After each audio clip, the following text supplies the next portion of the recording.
Welcome to Rewatch-and-Rank. On this channel, we rewatch older TV shows, provide a summary and opinion on the episode before ranking each episode against each other. Today's episode is Criminal Minds Season 2, Episode 12, Profiler Profiled. Episode in a nutshell is a brief reminder of what happened in the episode. So, we learn from the team that Derek is in Chicago where he grew up visiting his mother for her birthday, and then we see that Derek visits an unmarked grave, well, marked, but like an unnamed grave, a youth center, talks to some kids, and then goes home to celebrate his mother's birthday, all before he is arrested by a cop that's had it out for him since he was younger, because when he was a youth, he had gotten into some trouble and had some various arrests which were later expunged, leaving his record clean to allow him to get a scholarship to play football at a university and also to eventually become a member of the FBI. Anyways, one of the kids that he'd played some basketball with at the youth center ended up being murdered. And this, of course, led him to being arrested because Gideon, who had gotten the case files previously, had given a profile that didn't exactly match Derek, but had enough points of interest and commonality that because the detective always had it out for him, he basically narrow-mindedly wanted it to be Derek, forced Derek to fit the profile, and arrested him. This, of course, brings the rest of the team in to try to clear his name because they do not believe that he is capable of not one but 3 murders that he's accused of. Though to be fair, even from the outside, it does look suspicious because he found the first body, continually visits the first body's grave, which ultimately ended up being the tombstone with no name because it was a John Doe no one ever claimed. Second body, we never find out who that was, but it was apparently found shortly after he had left Chicago after visiting his mother. And then the third body was again the kid that he had played basketball with that he had actually given a ride home because it was on his way, making him the last person to see him. So on the one hand, the cop had it out for him and kind of forced the profile to fit. On the other hand, there were circumstantial pieces of evidence that could have all.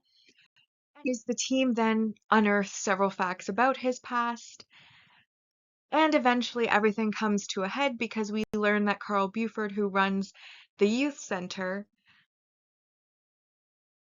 was somebody who liked to play with kids in inappropriate ways, and he had inappropriately played with Derek too and took him to his cabin, and this is confirmed by one of the other children who he had played basketball with, confirms that he's been to that cabin, so it's a pattern of behavior, and it turns out he actually was the one who was murdering the boys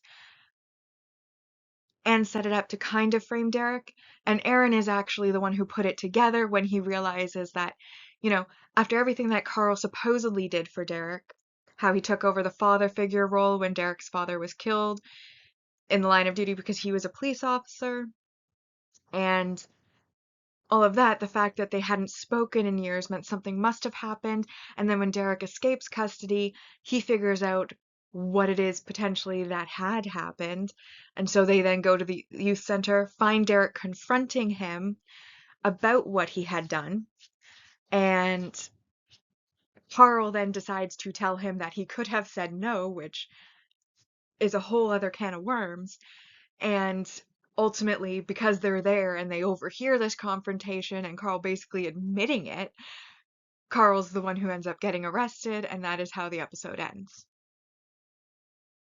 So now that we've been reminded about what happened in the episode, it is time to rank the episode first on the mostly objective ranking, followed by the personal ranking list.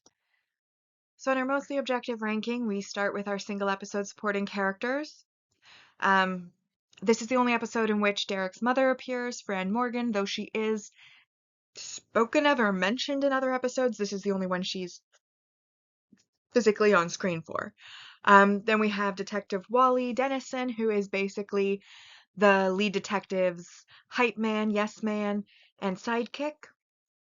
And then we have Damian Walters, who is the victim that Derek gets arrested for the most recent victim that he had, met at the youth center. And they're worth 1 point each. Then we have the multi-episode supporting character introduction, where we had Derek's sisters, Sarah Morgan and Desiree Morgan, who both appear in at least one more episode. Then we have Detective Stan Gordinsky, who is the detective that has it out for Derek and has since he was a youth. Carl Buford, our killer, and Derek's childhood mentor, surrogate father / attacker. Rodney Harris, who is somebody in a gang who Derek points to as a potential victim, the potential killer when he's not considering it to be Carl, and additionally, he is very rude to his sister, Desiree, I believe is the one that he was very rude to, and he also was following Derek around before he was arrested as well. And then we have James Barfield, who is the current victim of Carl, who had basically is the current one in Derek's place. So they're all worth 2 points each. Then, of course, we have our multi-season main character development, which basically is Derek being arrested, his past being looked into, which gives us a lot of facts about Derek, such as he had a criminal record that was expunged thanks to a letter of recommendation from Carl, who was actually essaying him as a child or young teen, who also got him a college football scholarship, which was a full ride, which allowed him to then become the FBI agent that he is today. And he became an FBI agent, he said, to basically make sure that people like Carl can be put away for life, and that's what he's going to spend his life doing. And we, again, get a lot of facts about his life, meet his family. So there's a ton of character development for Derek. It is a very Derek-centric episode. That's worth 4 points. That gives us a lot of points. A lot of points. But there were 2 negatives, I thought. First of course, is kind of like the framing to a certain extent. Not the first body, obviously, but the second being just around when Derek left, this one being while Derek was there. The team float the idea that he was being set up, and given what happened between him and Carl in the past, and Carl not wanting him to speak, it did seem very set up. So I do think there was probably an element of framing of why those murders happened, at least the last 2 murders happened around the time Derek was there, to keep it on the table he could be a suspect. And then the second negative, of course, was the victim blaming. The fact that he had the nerve to say he could have said no, because in actual fact, most definitely he couldn't say yes or no, because a minor cannot consent to be with an adult.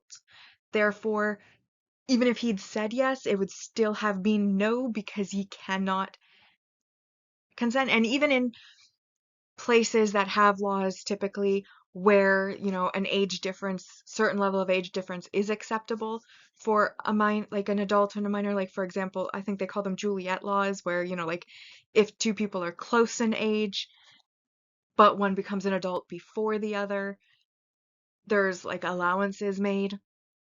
Even in those cases, there's typically a caveat about, the level of authority the older partner is allowed to have over the younger, and if they have too much of a level of authority over them, it is then still considered, even if they're within that age range, to be non-consensual, or the other was considered not to consent.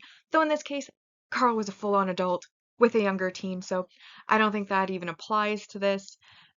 He couldn't consent, so even if he could have said no, or he is implying that he said yes, he wasn't capable of saying yes, so it was a no automatically regardless. Anyways, beyond that, obviously, that is a bit of victim blaming, trying to make Derek feel like it's his fault because he didn't say no, but he could never have said yes anyways due to the law in place. So, blaming the victim, obviously a negative, but that still leaves us with 21 positive points, making this a 10 out of 10 episode objectively. And that brings our total ranking list for season 2 so far to in first, North Maman, second, Profiler Profiled, and that's in second because when more than one episode has the same score, it's ranked in episode order. The Fisher King 2, Aftermath, Empty Planet, The Perfect Storm, The Boogeyman, The Last Word, Lessons Learned, P911, Sex, Birth, Death, and then Psychodrama in 12th place.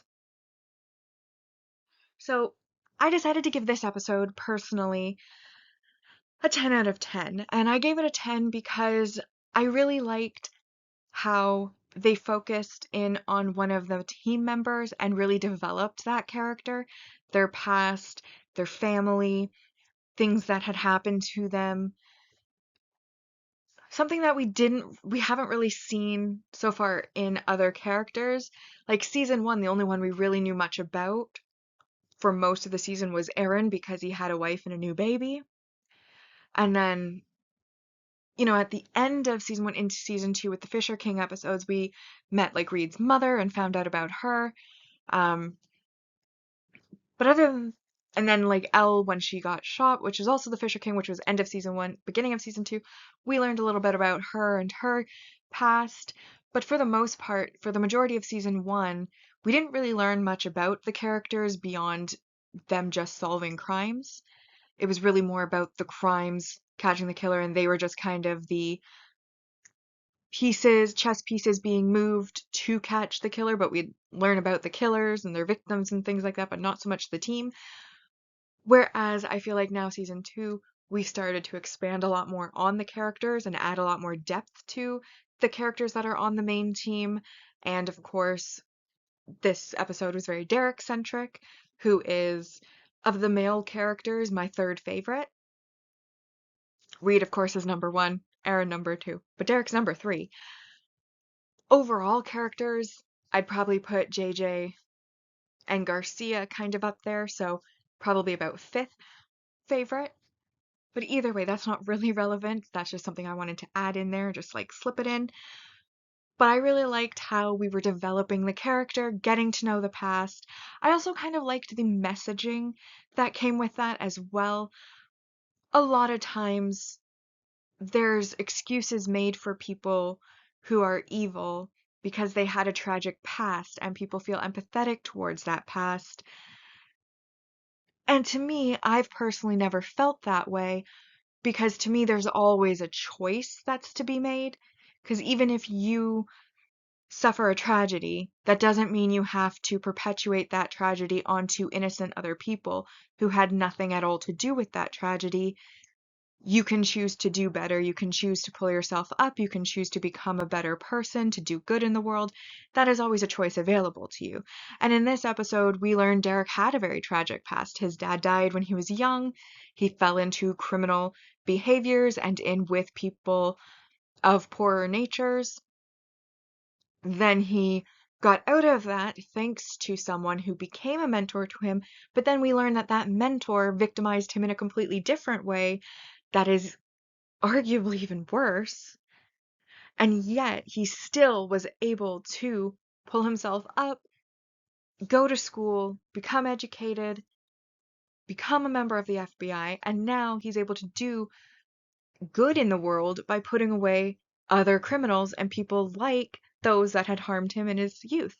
And I think that that is a very good message, that there is always a choice to be bad or good, and that a tragic past doesn't excuse choosing the path of evil when you always had a choice to choose the path of good, even if it's a little bit harder to do, because evil's easy. Good, not so much. But good, ultimately, I think, is always better. So I liked the messaging in this episode that there is a good choice and that you can make that choice to be good and not evil. And that is awesome. And then also, like, the episode just itself was engaging. We got to meet his family, which all seemed like nice people. We also learned that he talks about Reed to his family because, Reed starts spouting off facts, then realizes that it could sound like he was actually, saying that Derek could be guilty. So then he has to, like, backtrack and be like, oh, I'm not saying it because of that. And then like the one sister's like, you're Dr. Reed, aren't you? And he's like, yeah, I am. While he eats cake. And then she says, Derek talks about you. So I'm like, that tracks. And Reed is my favorite. So I did enjoy that moment as well. Meeting his family again was great. So again, like they just developed the character very well in this episode, and I do like that it was centered around a member of the team and learning more about them. So I think that's everything that I wanted to say, and I'm starting to repeat myself, and so we'll get to the ranking list. And first, we of course have this episode, Profiler Profiled. Then we have North Maman, Aftermath, The Boogeyman, Psychodrama, The Last Word, The Fisher King 2, Sex, Birth, Death, Empty Planet, The Perfect Storm, Lessons Learned, and then in last place for me is P911. And that now brings us to the series ranking so far. Season 1, of course, is first on both lists as it's the only completed season so far. Season 2 has now a score of 75 out of 230, and on the personal ranking has a score of 95 out of 230. Profiler Profiled. Like and subscribe if you'd like to, and I'll see you in the next episode.